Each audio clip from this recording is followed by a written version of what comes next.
את אולפה, שהלהב, הסכין הזה, זה תוצרת יפנית, היא מאוד מאוד טוב בשביל להכין את הקנה. כל השאר הסוגים שעולים זול לא שווים. בעצם אנחנו צריכים להגיע למצב הזה. יש לנו כאן קנה שמיועד לכתיבה. ואת זה כמובן אפשר לקנות את החומר גלם בכל חנות לסופרים. אנחנו בעצם לוקחים פס אחד מהקנה, פותחים אותו, אנחנו חוצים את זה לשתיים שלא יהיה כל כך ארוך. רגע, עוברים כאן הלאה. ואז אני שובר פה. ואז הגענו שיש לנו חומר גלם קטן בשביל להכין את הקנה. תעצור. תעצור.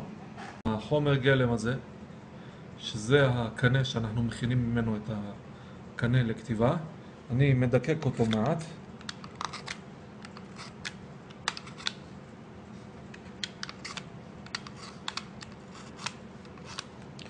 משפץ אותו כדי שבסופו של דבר אני אוכל להכניס אותו בתוך הדבר הזה, שזה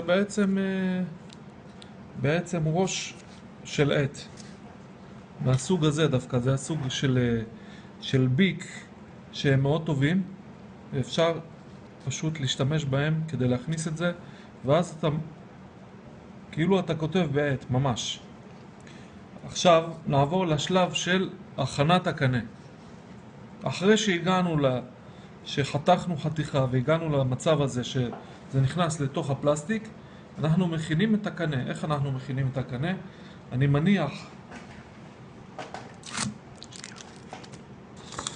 מניח את הקנה על השולחן עם הסכין הזו, אמרנו שזה סכין אולפה. סכין אחרת לא תעשה את העבודה כמו שצריך, ואני פשוט בונה לי כאן בטן כדי ליצור את הראש של הקנה בעצם. ולמה חשוב הבטן? בשביל זרימת הדיו. כדי שהדיו יזרום, אנחנו חייבים להגיע למצב הזה שיש כאן בטן. עכשיו, ברגע שזה דק, אני נותן מכה חזקה כאן בראש הקנה, כדי שזה יהיה ישר, וזה בשביל שאני אוכל לעשות את החריץ שאנחנו רואים כאן. כאן יש חריץ בעצם, כדי שהדיו יזרום.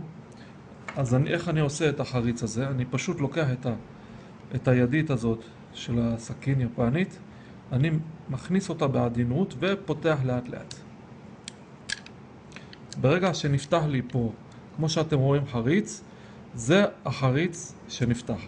עכשיו, כדי להרחיב אותו, אני לוקח נייר זכוכית. עצור, אפשר להמשיך להרחיב. מספר 320, נייר זכוכית מספר 320, אני לוקח את הסכין, אני חותך ממנו רצועה אחת של הנייר, ואני לוקח את החומר גלם שהתחלנו בו לעשות את הקנה, אני בעצם פותח את החריץ הזה שעשינו מקודם עם הסכין, ואני משייף את הקירות של הקנה כדי להרחיב את החריץ, וכל זאת בשביל שהדיו יזרום כמו שצריך.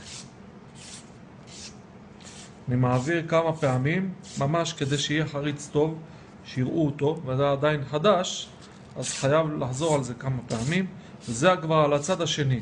מקודם עשיתי על הצד התחתון, עכשיו אני עושה את זה על הצד העליון. אפשר גם להחליף את הצדדים של הנייר, ככה שייתן לנו יותר רווח. כמובן, ככל שאתה כותב בספר תורה יותר גדול, כרגע אנחנו עושים את זה לספר תורה בגודל 56, כדאי שהחריץ יהיה מספיק גדול.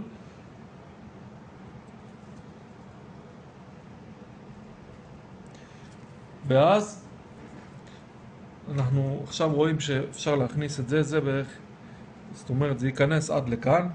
זה התמונה הראשונה של הקנה. כדי להמשיך, אנחנו לוקחים דבק סלוטייפ. אני הולך עד לקצה החור שעשינו של החריץ של הדיו, ואני מדביק את הדבק סלוטייפ, וכל זאת כדי שנוכל לתפוס את זה טוב בתוך העט הזה שנמצא פה.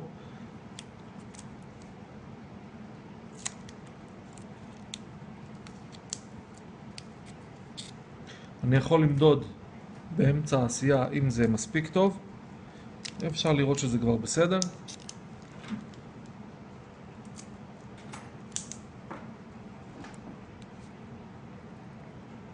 זה השלב הראשון. עכשיו אני שוב מעביר את הנייר הזכוכית, כי ברגע שהכנסתי אותו עם הדבק, אז הוא נהיה סגור קצת יותר בגלל הלחץ של הדבק, כדי שזה יתאפק. ואז אני משייף את זה בצורה מאוד יפה. כמובן עם הנייר הזה, זה מוריד בעדינות, מוריד ממש פירורים קצת, כדי לעשות את החריץ. עכשיו אנחנו רואים את החריץ בצורה יותר ברורה. עד כאן השלב הראשון.